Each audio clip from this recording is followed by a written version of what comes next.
The fluorescent lights hummed overhead like a swarm of insects as Laura Bennett clocked in at Seattle General, her badge clipping to the pocket of her navy scrubs. The ER smelled like stale coffee and antiseptic, a smell she'd learned to breathe through without flinching, the way some people learn to ignore their own heartbeat. 8 months. She'd been here 8 months, and in that time she'd become the kind of invisible that only the truly competent can manage. The morning briefing was already underway when she pushed through the staff room door. 5 nurses clustered around the assignment board, their voices dropping the moment she entered. Not a pause. Not a glance. Just the subtle shift in air pressure that happens when someone unwanted walks into a room. She'd learned to read it in Ramadi. She could read it in a break room just fine. Dr. Richard Pierce stood at the whiteboard, his tailored coat sitting perfectly on shoulders that had never carried anything heavier than a leather briefcase. He was tall in the way men who'd never been challenged tended to be, or a height that made other people step back. His eyes moved across the staff without landing on anyone, a practiced gesture that suggested he was thinking of something far more important than the people in front of him. When his gaze finally caught Laura, there was a flicker of something. Distaste, maybe. The kind of look a surgeon might give a nurse who'd handed him the wrong instrument. "Bennett," he said, not a greeting but a notation. "You're on the south wing today. Standard rotations." She nodded. Her hands were steady. They were always steady. That was the thing about competence, it was quiet. It didn't announce itself. It just showed up every day and did the work. Laura had saved 3 lives in those 8 months without anyone noticing. A patient with undiagnosed sepsis who would have crashed without her vitals assessment. A child whose allergies she'd caught minutes before administration. An elderly man whose cardiac drift she'd spotted on the monitor before the attending even thought to check. These weren't big dramatic moments. They were small things. The kind of things that happened in the spaces between what doctors noticed. But Dr. Pierce noticed competence the way some people notice debts they can't pay. It made him uncomfortable. It suggested that credentials weren't the only currency that mattered in a hospital. She moved through the ER like water, efficient and nearly invisible. The morning was the usual rhythm, a woman with chest pain, a teenager with a sprained ankle, an elderly man complaining of dizziness. Laura took vitals, ran EKGs, drew labs. Her hands moved on muscle memory that had nothing to do with 8 months at Seattle General and everything to do with 14 years before that, in a different uniform, in a place where missing a detail meant someone didn't come home. By 10:11 a.m., she was in the break room, pulling a container of lunch from the refrigerator. Tuna sandwich, carrot sticks, water.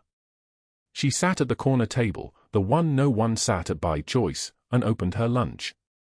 3 nurses were talking near the coffee machine, the easy chatter that fills hospital downtime. One of them was Sarah Chen, someone who used to nod at her. Sarah glanced over. Her hand hesitated on her coffee cup. Then she turned back to the others and said something too quiet to hear. All 3 of them laughed. It was the kind of laugh that had nothing to do with what was funny. They gathered their things. Sarah's sandwich, Michelle's yogurt, Derek's soda. They moved like a unit toward the door, toward the tables by the window where the sunlight actually reached. Sarah didn't make eye contact. None of them did. Laura took a bite of her sandwich and kept eating. She didn't know yet that this was the beginning of it, the carefully orchestrated campaign that was already spreading through the hospital like ink in water. Dr. Pierce had started with whispers, the kind of whispers that were designed to propagate themselves. He'd mentioned to Dr. Harrison that Laura had gaps in her employment history. Interesting gaps. The kind that made you wonder. He'd suggested to the administrative director that her past was evasive, a word he'd chosen carefully because it didn't quite accuse anything but implied everything. And he'd done it in that tone of voice that suggested he was only mentioning it out of concern for patient safety, that he was the kind of colleague who looked out for these things. By the time lunch ended, 4 different people had heard some version of a story about the new nurse with something to hide. The afternoon was busier. A construction accident brought in 2 patients with lacerations. Laura assisted on the trauma case, passing instruments, monitoring vitals, keeping the flow moving. The injured man, 43, name of Tom, was conscious and terrified. His hand was a mass of cuts and deep tissue damage. The attending surgeon, Dr. Keene, worked with focus and precision. Laura watched the way his fingers moved, the economy of gesture that came from decades of repetition. She recognized it because she'd learned to move the same way. "Sponge," Keene said.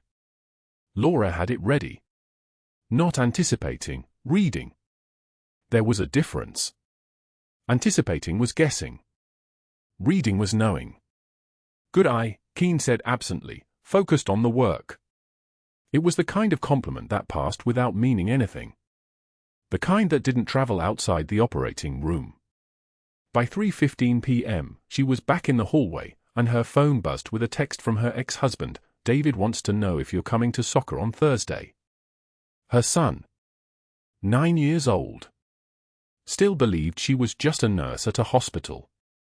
Still had no idea that she'd been placed here 8 months ago, that every smile she gave her co-workers was part of a cover, that the reason she knew Seattle General's layout better than most long-term staff was because she'd studied it before she arrived.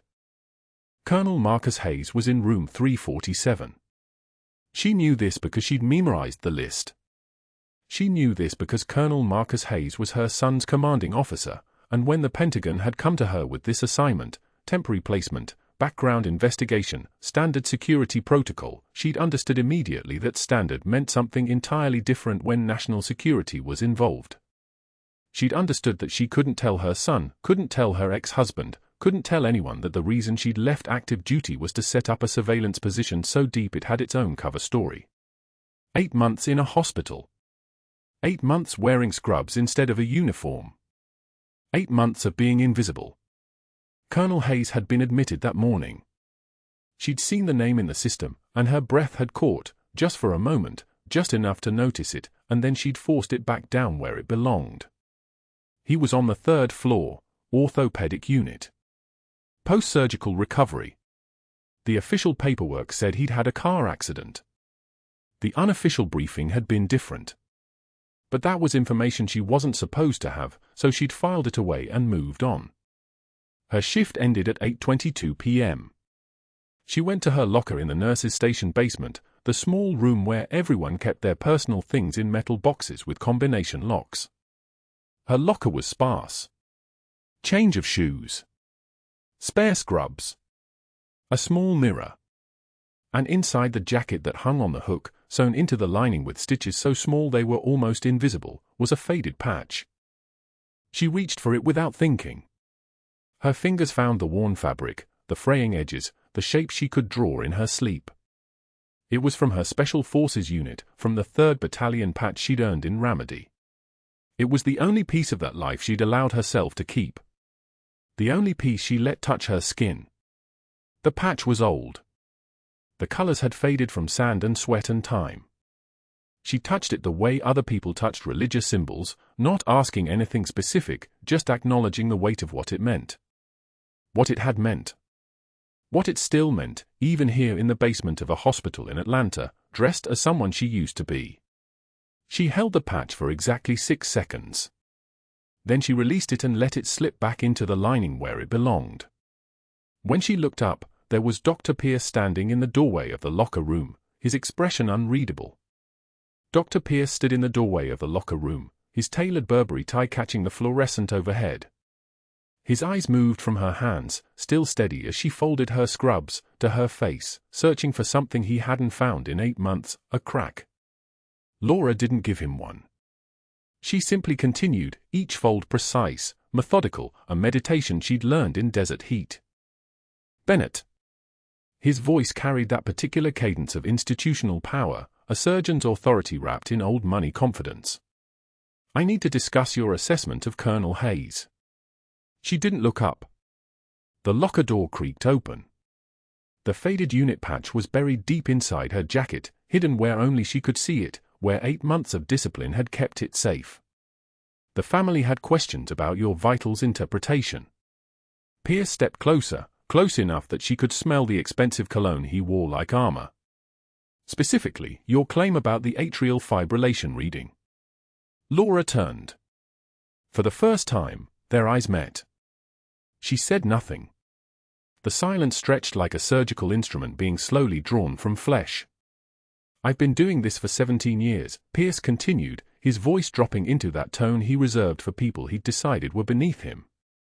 "Harvard Medical School. 3 fellowships. And you?" He paused for effect, the smile at the corners of his mouth nothing like warmth. 8 months pulling vital signs. So when you tell the Hayes family their colonel's EKG is irregular, and then I read it and find nothing, you make our entire department look incompetent. Still nothing from her. Not a tremor. Not even a blink. Just the sound of her locker door closing with a soft click. Pierce's jaw tightened. He wasn't used to silence. Silence was resistance. "I think it would be best if you stick to what you're actually trained for. Taking vitals. Emptying bedpans. Things that don't require interpretation." The words landed in the locker room like stones dropped down a well. Laura reached for her jacket, the one with the hidden patch, and pulled it on. When she moved past him toward the door, she was close enough that he had to step aside. She said one sentence, her voice lower than his, steady as a metronome. "I read the EKG correctly, Dr. Pierce." It wasn't a defense. It wasn't even particularly bold. It was just a fact, delivered the way someone states that water is wet. The absence of deference in her tone, that was the real weapon, and they both knew it. She left him standing in the locker room, and Pierce's hands had begun to curl into fists. The unit board was in the hallway outside the nursing station, a cork surface meant for shift announcements and continuing education credits. By the next morning, a printed memo had appeared there, centered and underlined in blue ink. Laura saw it at 5:16 a.m. during the tail end of the night shift, before most staff arrived. Clinical assessment concern: all vitals readings performed by L. Bennett require secondary verification by RN with supervisory experience. This is to ensure patient safety and accuracy standards. Dated and signed by Dr. Pierce himself.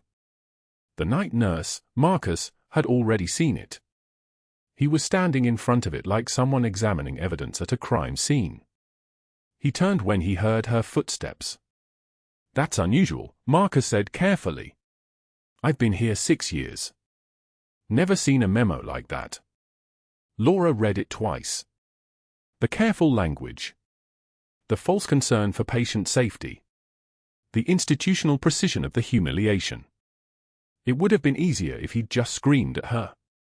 Easier to ignore. Instead, he'd made it official. He'd made it documented. He'd made it matter.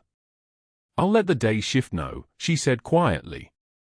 "Secondary verification for all my readings." Marcus watched her.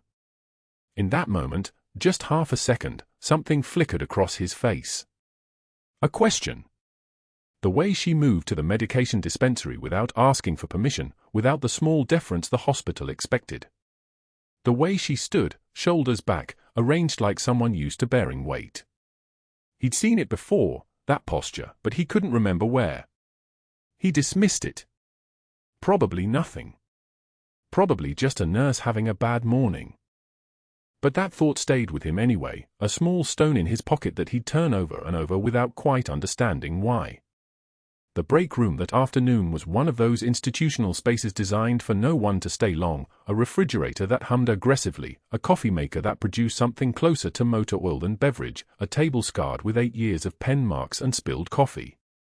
Laura was sitting alone with her lunch when Jennifer from pediatrics walked in, stopped dead, and did an about-face back out through the doors. Then came Alicia from the day shift.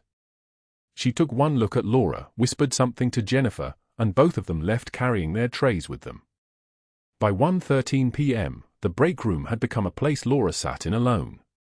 Staff took their breaks at the other end of the unit now, or in their cars, or standing up at the supply counter. The break room had become a boundary, a visible mark of something they'd all agreed to without discussion. Dr. Pierce had spread enough whispers, dropped enough questions about her background, her employment gaps, her vague past, that the nursing staff had made a silent collective decision. It wasn't safe to sit with her. Laura ate her sandwich. Turkey and mustard on wheat. black coffee she'd brought from home. She read the same paragraph in a medical journal 4 times and absorbed none of it. What she was tracking was something else entirely, the mission that had brought her to Seattle General in the first place. Colonel Marcus Hayes, currently in room 347, was not just her son's commanding officer. He was the reason she was here. 18 months ago, David had radioed a concern: security leaks from the Walter Reed psychiatric ward. Hayes was being treated for PTSD from his 3rd combat tour, and someone was accessing his files. Someone was selling information about special operations personnel to people who shouldn't have it. The Pentagon had placed her here 8 months ago with a simple objective: get close to Hayes, monitor him, find the leak. She'd done her job perfectly. She'd learned the leak was coming from the hospital records department, a contractor with cartel ties. She'd documented the access patterns. She'd done everything right. And then Dr. Pierce had decided she wasn't credentialed enough to be believed, to be trusted, to have her medical assessments accepted by families, by doctors, by the institution itself. A memo on a public board meant nothing in the outside world. In a hospital, it meant everything. She finished her coffee. It had gone cold while she wasn't paying attention, a bitter film forming on the surface. Just before 1:51 p.m., while she was still sitting there alone, an alarm began to sound from somewhere deeper in the building. Not a code announcement. Something else. Something urgent. The call came over the intercom at exactly 2:06 a.m. Code Blue, Trauma Bay 2. All available personnel to Trauma Bay 2. Laura was 3 floors up on the recovery ward when the announcement came through. She was charting vitals on a post-op patient, hands moving in the automatic rhythm of documentation, when the emergency alert cut through the fluorescent hum. Her body knew what to do before her conscious mind finished processing the words. She was moving before her brain caught up. The stairwell exit put her on the main floor, and the trauma bay doors were already opening for the rush. She could hear before she could see, the percussion of panicked movement, the rapid-fire instructions of a code in progress, the sharp urgent tone of someone in genuine crisis. What she saw in Trauma Bay 2 stopped everything. A 250-pound man lay on the gurney, shirtless, a massive penetrating wound to the left anterior chest that looked like something had punched straight through him. His breathing was labored, rattling, wrong. And there, 3 beds over, a second patient, smaller, barely conscious, with a chest wound that told her immediately what was happening. Tension pneumothorax. The second patient's lung had collapsed on itself, pressure building in the chest cavity, compressing the heart. The oxygen saturation on his monitor was dropping, 91, 87, 82, falling with the inevitability of gravity. Dr. Pierce was there. She watched his hands move to the EKG machine, watched him begin running a full diagnostic workup while the patient's oxygen fell to 78. Watched him make a decision that was absolutely, completely wrong. "We need chest x-rays before we know what we're dealing with," Pierce said, his voice carrying that same institutional authority. "Get him up to imaging." Time became something else in that moment. Something measurable in heartbeats and breaths and the steady descent of oxygen. The patient was 8 seconds from cardiac arrest. Maybe 12 if she was generous. The needle decompression needed to happen in the next 6 seconds or the patient would go into arrest on the way to imaging. Laura moved.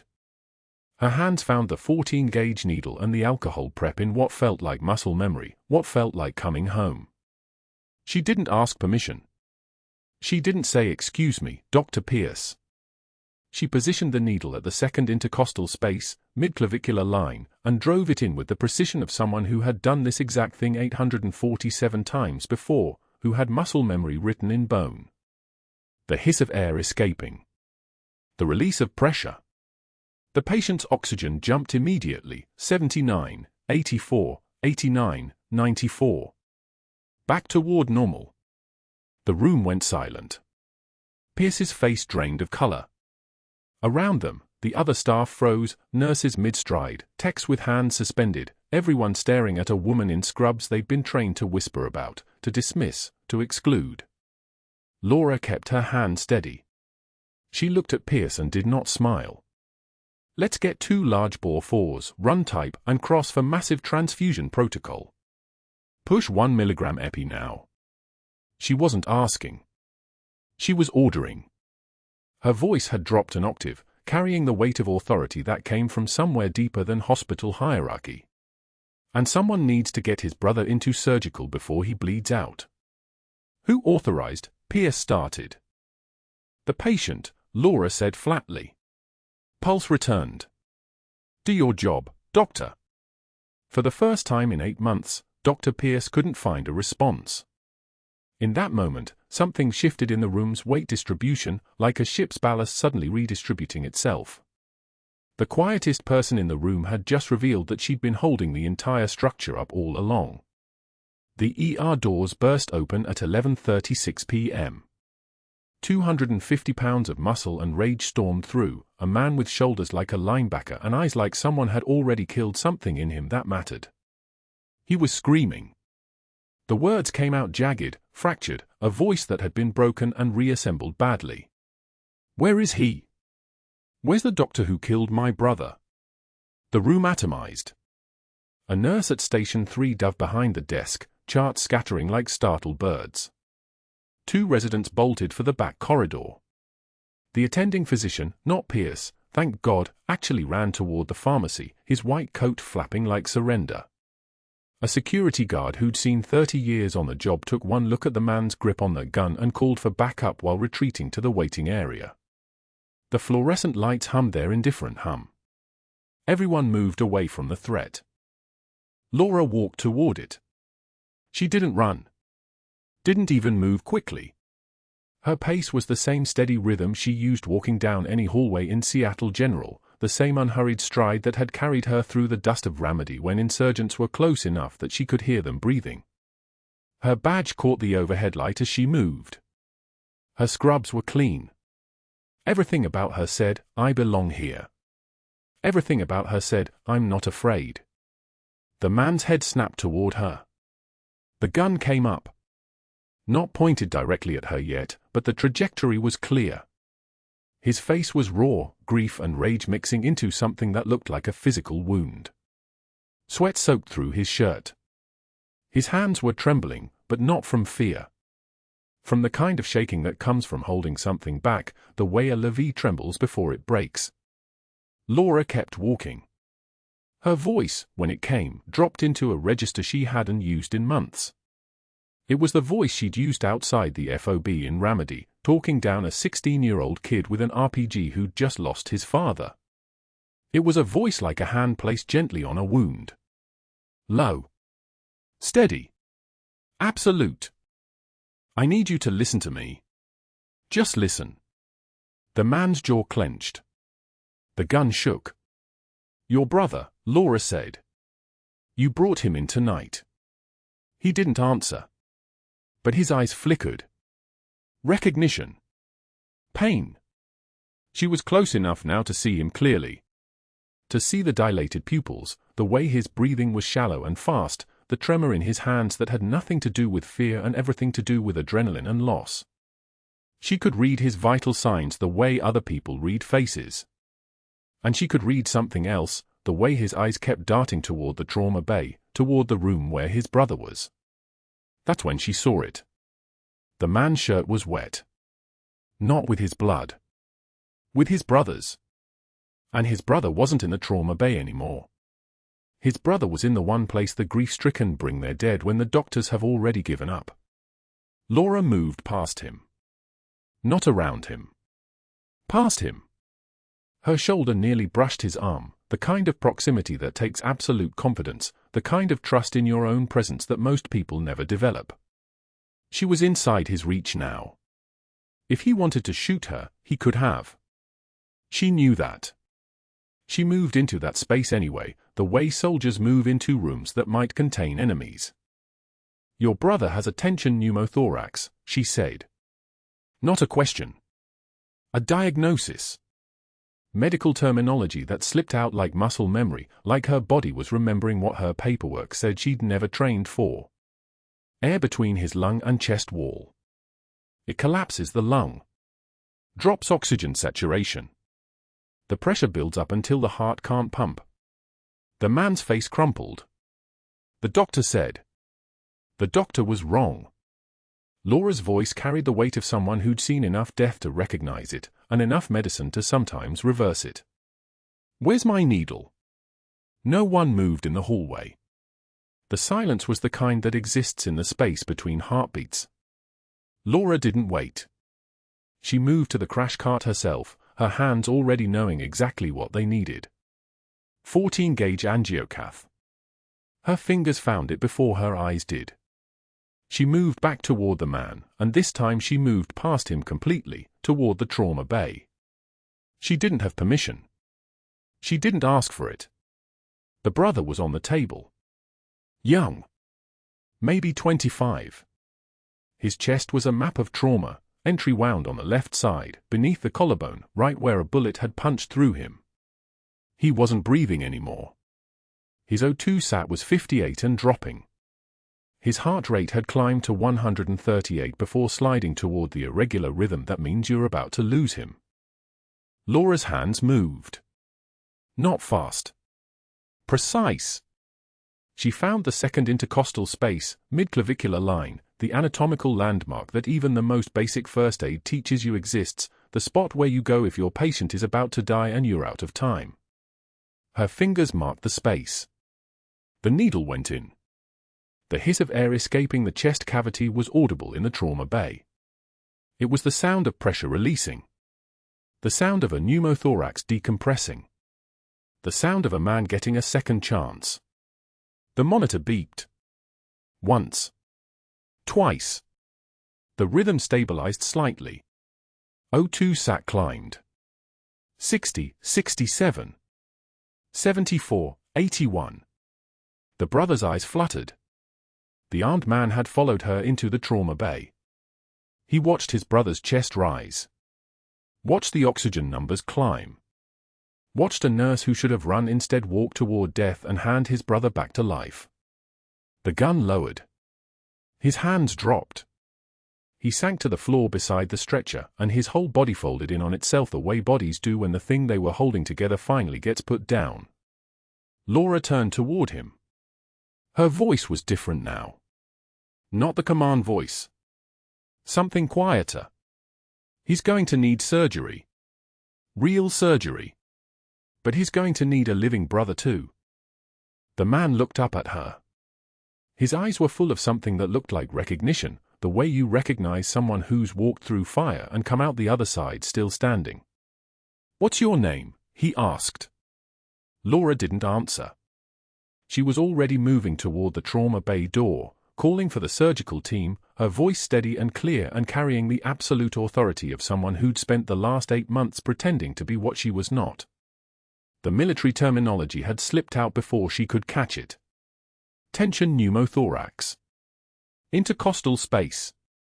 Field dressing. Words that belong to someone with a completely different credential set than the one in her personnel file. 3 nurses stared at her from the hallway. 2 residents who'd come back out of hiding watched her hands move. The attending physician who'd run to the pharmacy stood frozen in the doorway, his face the color of drywall. Someone had seen something. Someone had noticed. The words had been there, hanging in the trauma bay like evidence. But that wasn't the worst part. The worst part was what she'd see when she walked back out into the hallway and found Dr. Pierce standing there, his face already darkening with the understanding that whatever he'd spent 8 months building to destroy had just been built back up in a single impossible moment, and his entire world had shifted on its axis. By 6:56 a.m., Dr. Pierce had already made his first call. The reassignment came through before shift change, Laura's name struck from the day roster, added to nights. Not a conversation. Not even a courtesy email marked with his name.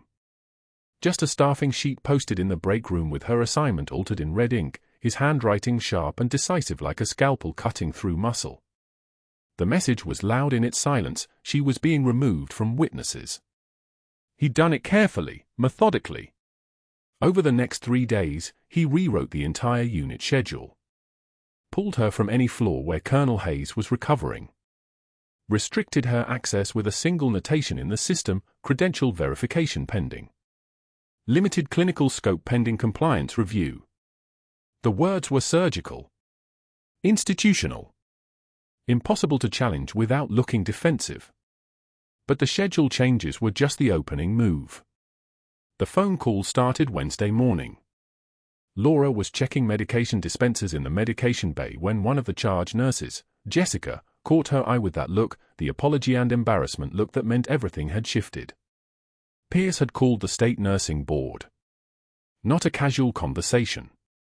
An official inquiry into credential verification gaps, employment history discrepancies, background inconsistencies that raised concerns about her licensure status.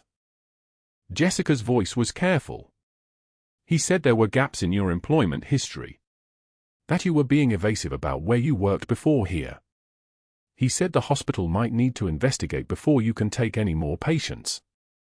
Laura kept her hand steady while counting metoclopramide vials. What exactly did he say? That you'd mentioned gaps in your records. That HR should pull your file and Jessica stopped. Looked away. I'm just telling you what I heard him say to the board director on the phone. He was very specific. Very documented. The faded unit patch in her locker suddenly felt like a weight against her chest. 8 months of fieldwork. 8 months of monitoring Colonel Hayes's recovery, screening visitors, documenting conversations, watching for the security breach in the medication ordering system that intelligence suspected was tied to an overseas leak. All of it hinged on her maintaining her cover, her spotless nursing record, her invisibility. Pierce had just lit a match under everything. By Thursday afternoon, the official letter came through hospital mail. Laura was placed on immediate leave pending investigation. Not suspension language, but it amounted to the same thing. While we verify your credentials and employment background, you are asked to refrain from clinical duties until all documentation can be authenticated. It was stamped with the hospital administrator's seal and delivered by a HR coordinator who couldn't quite make eye contact. How long? Laura asked. They didn't specify. Probably a week? Maybe 2 while they verify. She'd cleared her locker by 2:16 p.m. The scrubs went in a bag. The shoes. The name badge they'd made on her first day. She took the faded unit patch from the inside of her jacket, the one with the crossed rifles barely visible through years of wear, and held it for a moment in her palm. 38 stitches she'd placed herself, 1 for each soldier she'd lost in Ramadi. 38 reasons she couldn't let Pierce destroy this mission. She drove home and sat at the kitchen table at 2:44 in the afternoon, staring at nothing. The house was quiet except for the refrigerator's hum and the grandfather clock in the living room marking time. Rain had started an hour ago, the kind of rain that fell without sound, heavy and grey and relentless against the windows. Laura hadn't turned on any lights. She just sat there in the dimness, her hands flat on the table in front of her, the unit patch on the wood between her palms. 23 years. 3 tours. 2 Purple Hearts. A silver star she never talked about. And right now, she was being run out on suspicion of credential fraud by a man whose primary qualification was that his last name had money behind it. That was when David came home from school. He should have been at aftercare. The program ran until 6 p.m., and she'd already arranged for Mrs. Chen from 3 doors down to pick him up, keep him until she got home from her. There was no shift anymore. There was no homecoming. Her 9-year-old stood in the kitchen doorway with his backpack half unzipped and his rain-soaked uniform shirt clinging to his shoulders, and he saw his mother sitting at the table in the afternoon dark, and something in him understood immediately that this was wrong. Mom. She didn't look up. Why are you home? His voice was small. Careful. The way kids talk when they know something is broken but they're not sure if they're allowed to acknowledge it. Laura's hands were shaking. She'd walked into active fire zones without flinching. She'd held a man's open chest cavity in her hands while his heart flatlined. She'd talked down insurgents with nothing but her voice and a rifle she wasn't willing to use. But right now, looking at her son standing in the doorway soaking wet from the rain, she couldn't find the strength to keep the walls up. "I'm sorry," she said. Her voice didn't sound like hers. It sounded cracked, fractured, like something made of glass that had been stepped on. "I'm sorry, David. I'm sorry." She put her face in her hands, and the sound that came out wasn't something she recognized, a breaking sound, a falling sound, the noise of something being torn apart from the inside. 9 years old, and he'd never seen this. Never seen her anything but steady. Never seen her anything but the person who held things together, who said everything would be fine with absolute certainty, who moved through the world like she knew exactly where every piece belonged. Now she was shaking at the kitchen table at 2:51 p.m. and her son didn't know what to do with that. He dropped his backpack and came to her without being asked, and he put his small arms around her shoulders the way she'd held him through fevers and nightmares, and he said nothing because there was nothing to say. The rain kept falling against the windows like it had been falling for years and would keep falling forever. Laura's eyes were burning, but soldiers don't cry, so she didn't. She just sat there while her son held her and the unit patch lay on the table like an accusation. Her phone was on the kitchen counter. She'd left it there when she came home, battery at 12%, no messages from intelligence. No check-ins. No extraction protocols. Just silence. Just the steady dark and the rain and the knowledge that the 8-month operation she'd been placed here to run was collapsing, and the man who'd broken it was probably in his office right now, feet up on his desk, confident that he'd finally found a way to destroy her. The rain drummed harder. David's grip tightened around her shoulders. And then, in the distance, she heard it, a sound cutting through the wet afternoon. A low, deep mechanical throb, still far away but getting closer. The kind of sound that didn't belong in suburban Atlanta on a Thursday. The kind of sound that meant something was being moved with military urgency and precision. Laura's hand stilled. David pulled back just slightly. "Mom? What is that?" She looked up at the window where the rain kept falling, and she listened to that sound getting closer, and for the first time in 4 hours, her breathing steadied. The helicopter was still 3 minutes out when the first person knocked on the apartment door. Laura didn't move. David was upstairs with his headphones on, safe in the bubble of whatever animated world had dragged him away from reality, and she wasn't going to run. Not again. Not anymore. The knock came harder. Official.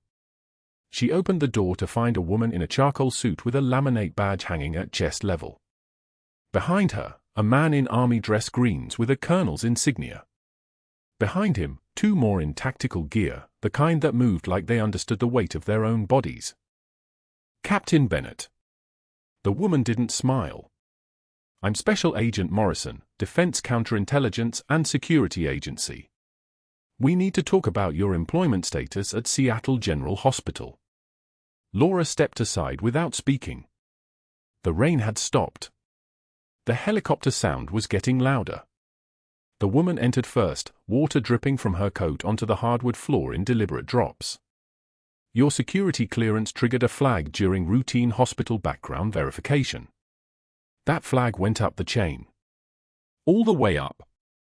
She placed a folder on the kitchen table. "We've been watching your situation for 6 weeks. The nursing board complaint, the reassignment, the isolation protocol." The colonel stepped forward. His posture was different from normal military bearing, the kind that came from command that couldn't be questioned. "I'm Colonel James Hartley, David's brigade commander. I authorized your initial placement 8 months ago. You were supposed to stay invisible. You stayed invisible." He paused. "Then you performed a tension pneumothorax decompression using military terminology in front of 17 witnesses at 2 in the morning. Mistake, Laura said. 3 words. The first she'd spoken aloud in 8 hours. No. The colonel shook his head. Instinct. Which means the cover's gone. Which means we're pulling you, or we're walking you straight through the front door and into a uniform. He pulled out a phone. But first, you need to understand what your placement uncovered. The helicopter rotors were close now. Close enough to make the windows vibrate. Dr. Pierce isn't just a difficult administrator, Morrison said, opening the folder. His initial hire flagged because his credentials had anomalies. So we dug. falsified residency records, drug orders that never reached patients but left inventory gaps, patient charts altered retroactively, and a malpractice case from 6 years ago, a tension pneumothorax that should have been caught in the ER and wasn't. The patient died. She looked up. The patient was the armed man's brother. The one you saved. Laura felt something shift in her chest. Not surprise. Recognition. The kind that soldiers feel when pieces of a mission finally lock into place. Pierce's negligence killed that man, Morrison continued. Then he buried it in paperwork and moved hospitals. Would have kept moving if you hadn't pulled him out of the shadows by being better than he was on a Tuesday night. She closed the folder. Your investigation into the hospital's security protocols, that was real work. The patient you were protecting, Colonel Hayes, he flagged counterintelligence concerns about a medication supplier.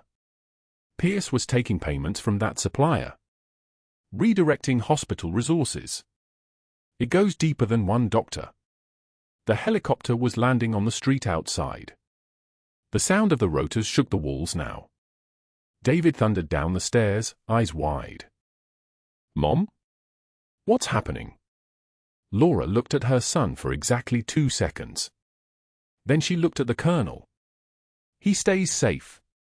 He stays safe, the colonel confirmed. That's the deal. You come with us, brief the hospital board and federal investigators, testify to what you observed. Pierce faces charges. The hospital implements new oversight. And you get offered a choice, go back to your old unit, or stay here in a new capacity. What capacity? Laura's voice had changed. Lower. The mask sliding away like a shed skin. Chief of Trauma, Morrison said. Captain rank, if you want it. You'd be visible. No more cover. But you'd run that department however you needed to. And the hospital would answer to you. The helicopter landed hard on the street. Through the window, Laura could see the rotors still turning, the silhouettes of personnel inside the fuselage, waiting. She turned to David. Go pack a bag. The colonel's taking you to stay with Aunt Michelle for 3 days. I have to go handle something. But 3 days. Then I'm coming home, and everything changes. She kissed his forehead once. Fast. Military. Go. He went, moving with the obedience of a military child who'd learned not to ask questions when that tone came out. The colonel nodded once at his presence, some kind of respect passing between them. Morrison stood. We brief the hospital board in 4 hours. Dr. Pierce will be present. He has no idea about the investigation yet. We wanted you there when we tell him. Laura didn't respond. She was already moving toward the bedroom, already pulling her dress uniform from the back of the closet, the one she'd sworn she'd never wear again when she took the nursing position. The one that had been waiting in the dark for 8 months like a weapon stored for an operation that had finally come due. The fabric was heavier than she remembered. The insignia of her rank, captain, caught the light when she pinned it to her chest. The faded unit patch from inside her old jacket lining, the one that had stayed close to her skin for 8 months, it went under her collar now. Not hidden. Visible only if someone knew to look. 20 minutes later, Laura Bennett walked into the Seattle General Hospital Administration conference room in full dress uniform, her bearing transformed from subservient nurse to combat officer.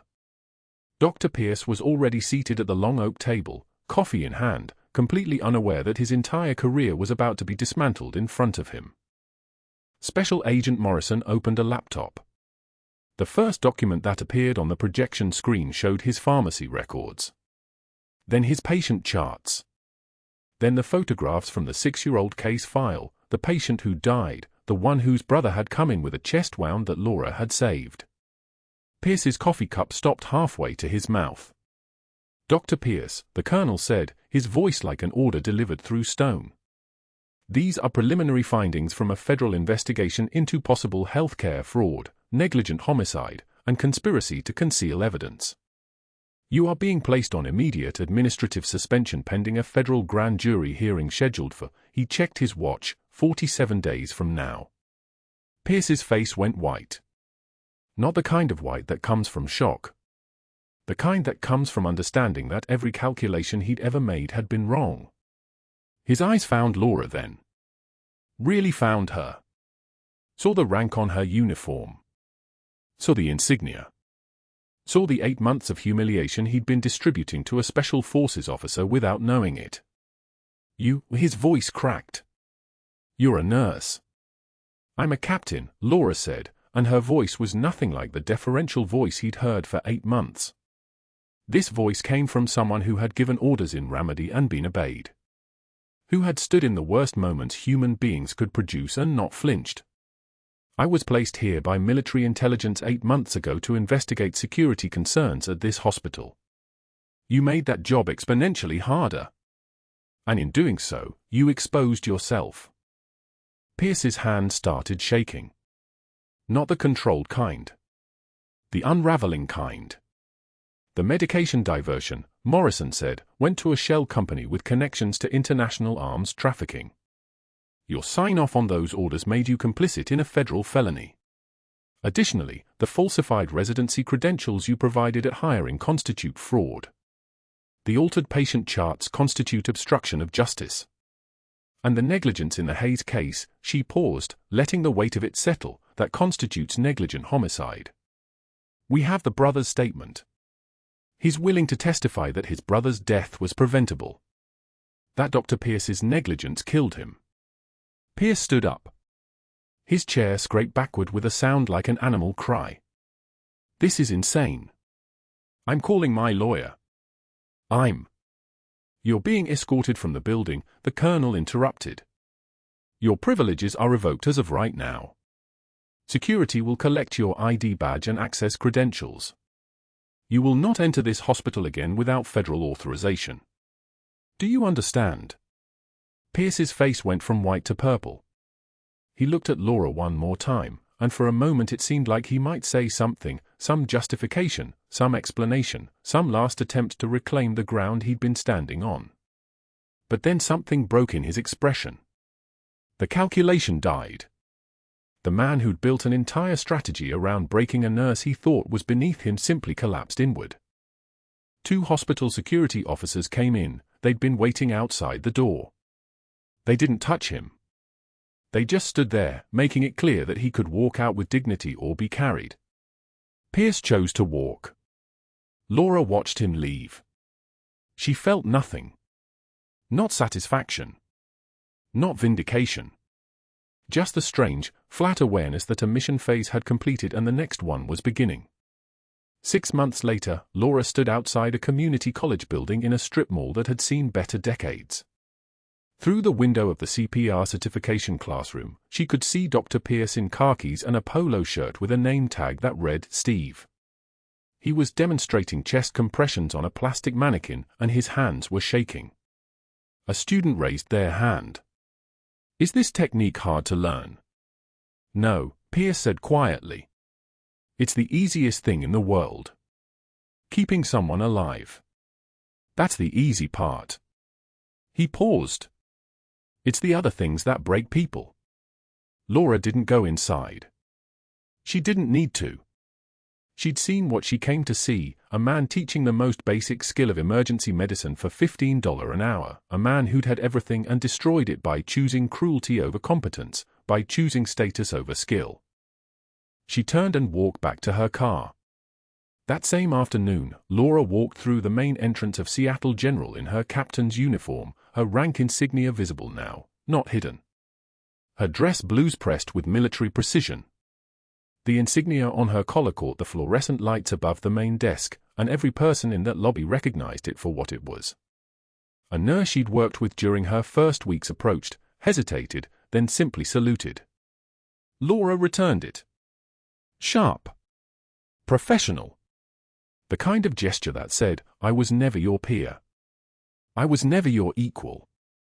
I was operating on a level you couldn't see." She took the elevator to the trauma department, walked into the office they'd prepared for her, chief of trauma, the nameplate read, in bold letters, and began the work of rebuilding what Pierce had poisoned. The trembling that came later, the one she felt standing alone in that office with the door closed and the city sprawled out below her, that wasn't fear. It was restraint. It was the weight of 8 months of swallowing humiliation, of letting herself be diminished, of choosing the mission over her own dignity, because sometimes that's what soldiers do. They disappear into the role. They become what the job requires. And when the job is done, when the uniform comes back out and the insignia gets pinned where it belongs, the weight of that restraint finally has somewhere to go.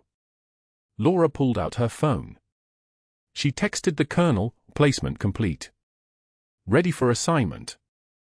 The response came in seconds, welcome home, Captain. Her real work was just beginning. Like this video if you think she made the right call. But was the punishment enough? Or did he deserve worse? Tell me in the comments. Subscribe and hit that bell.